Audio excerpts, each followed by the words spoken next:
নমস্কার, আমাদের চ্যানেল পাখি ঘরে আপনাদের সকলকে অনেক অনেক স্বাগত। আশা করি ঈশ্বরের কৃপায় আপনারা এবং আপনাদের আদরের পশু পাখিগুলো সকলেই খুব ভালো আছে। অনেকেই তো বাড়িতে শখ করে পাখি পোষে, কিন্তু সেই পাখির যত্ন নেওয়াটা সব থেকে কঠিন। আজকের ভিডিওতে আমি এমন 5টি গুরুত্বপূর্ণ তথ্য আপনাদের সঙ্গে ভাগ করে নেব, যা আপনার পাখির সুস্থতা নিশ্চিত করবে এবং তাকে আপনার আরও কাছের বন্ধু করে তুলবে। বিশেষ করে 5 নম্বর টিপসটি এই প্রচণ্ড গরমে আপনার পাখির প্রাণ বাঁচাতে সবথেকে বেশি সাহায্য করবে। তাই ভিডিওটি এক মুহূর্তের জন্য না স্কিপ করে সম্পূর্ণটা দেখার অনুরোধ রইল। আমাদের সবথেকে গুরুত্বপূর্ণ কাজ হলো পাখির খাঁচার পরিচ্ছন্নতা। আমরা অনেকেই রোজ খাবার পাল্টাই, কিন্তু খাঁচার তলা ট্রে পরিষ্কার করি না। মনে রাখবেন, পাখির মল থেকেই সবথেকে বেশি রোগ ছড়ায়। সপ্তাহে অন্তত একদিন পুরো খাঁচা এবং ভেতরে থাকা সবার কাঠিগুলো গরম জল বা ভিনিগার দিয়ে ধুয়ে ফেলুন। এতে আপনার পাখি ব্যাকটেরিয়া ও ভাইরাস থেকে মুক্ত থাকবে। দ্বিতীয় এবং আরও একটি গুরুত্বপূর্ণ পয়েন্ট হলো পাখির সুষম খাবার। শুধু চীনা বা কাউন দিলেই কিন্তু পাখি সব পুষ্টি পায় না। পাখিকে সুস্থ রাখতে সঠিক সিড মিক্স ব্যবহার করুন এবং প্রয়োজনে শাকসবজি এবং ফলমূলও পাখিকে খাওয়ান। আর খাঁচায় সবসময় ক্যাটেল ফিশ বা মিনারেল ব্লক কিন্তু দিয়ে রাখতে ভুলবেন না। অনেকেই অভিযোগ করেন যে পাখি কামড়ায় বা পোষ মানে না।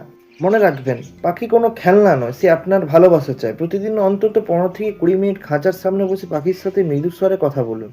হাত থেকে খাবার দেওয়ার চেষ্টা করুন।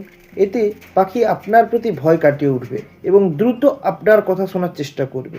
এইভাবেই কিন্তু পাখিকে ধীরে ধীরে ট্রেনিং দিতে হয়। সব থেকে ইম্পর্টেন্ট যেটা, আপনি আপনার খাঁচাটি কোন জায়গায় রাখবেন। পাখির খাঁচা এমন একটি জায়গায় রাখুন যেখানে পর্যাপ্ত আলো ও বাতাস চলাচল করে। তবে খেয়াল রাখবেন যেন সেখানে সরাসরি রোদ বা ফ্যানের হাওয়া না প্রবেশ করতে পারে। গ্রীষ্মকালীন বিশেষ যত্ন, যেটি সব থেকে জরুরি, কারণ খুব গরম পড়ছে অলরেডি এই বছর। তো এই সময় পাখির হিটস্ট্রোক হওয়ার সব থেকে বেশি ভয় থাকে। তাই রোদে খাঁচা একদম রাখবেন না। দিনে অন্তত একবার গামলায় জল দিয়ে পাখিকে স্নান করতে দিন। আর সবথেকে গুরুত্বপূর্ণ হলো, দুপুরবেলা জলের পাত্রে ইলেকট্রোলাইট বা কয়েক ফোঁটা লেবু রস মিশিয়ে দিতে পারেন, যা আপনার পাখিকে ভেতর থেকে ঠান্ডা ও চনমনে রাখবে। আজকের এই তথ্যগুলো যদি আপনাদের সামান্যতম উপকারে আসে, তবে ভিডিওটি একটি লাইক করে আপনার পরিচিত অন্যান্য পাখিপ্রেমী বন্ধুদের সাথে শেয়ার করে দেবেন। আপনাদের পাখিটি কেমন আছে বা কোন বিশেষ সমস্যা হচ্ছে কিনা তা আমাদের কমেন্ট বক্সে লিখে জানাতে ভুলবেন না। আমি সাধ্যমতো চেষ্টা করব আপনাদের প্রতিটি প্রশ্নের উত্তর দেওয়ার। পাখির যত্ন, ডায়েট এবং ব্রিডিং সংক্রান্ত এই রকম আরও গুরুত্বপূর্ণ ভিডিও নিয়মিত পেতে আমাদের পাখিঘর পরিবারে যোগ দিন এবং চ্যানেলটি সাবস্ক্রাইব করে পাশে থাকা বেল আইকনটি প্রেস করে রাখুন।